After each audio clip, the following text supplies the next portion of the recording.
Sanam Shantyaei, who's on set with me. Sanam, lots of key issues today. China, as we just heard, one of them, but climate change is another key issue as well. Absolutely, Nadia. Over the weekend, we were covering the G7 here at France 24, and the primary message at the heart of that was the fight against COVID-19.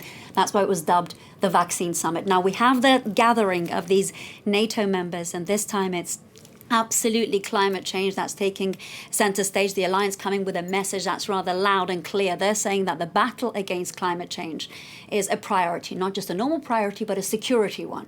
So that is a first. However, it is very much in line with this growing trend in the international community. I'm just going to cast your mind and our viewers back to 2020, when the World Economic Forum published this report of global risks, and number one ranking, it wasn't necessarily cyber attacks, it wasn't the weapons of mass destruction, it wasn't infectious disease, given that we're living in a pandemic, but it was none other than extreme weather. And what's particularly interesting, Nadia, is that at this summit, it's not just climate activists that are trying to push to put this at the top of the agenda. We also have the Secretary General of NATO, Stoltenberg, in his own words, saying that he has been passionate about climate change throughout his life. And if I'm not mistaken, one of his first jobs in government was Deputy Minister of Environment. All that to say, these members are coming together.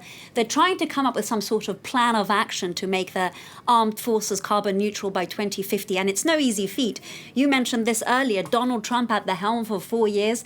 Issues like climate change very much took a back seat. He called it a hoax, if you remember. He pulled Washington out of the Paris Accord. Now, in addition to that, we will be keeping a very close eye on some of the more challenging dynamics. Let's call them problem children. Russia, for example. Observers saying while Joe Biden, the US president, will not see eye to eye with Vladimir Putin on a plethora of issues, including transgression, Russia's appalling domestic situation, one thing that they may be able to meet each other on the bridge on will be climate change. All right.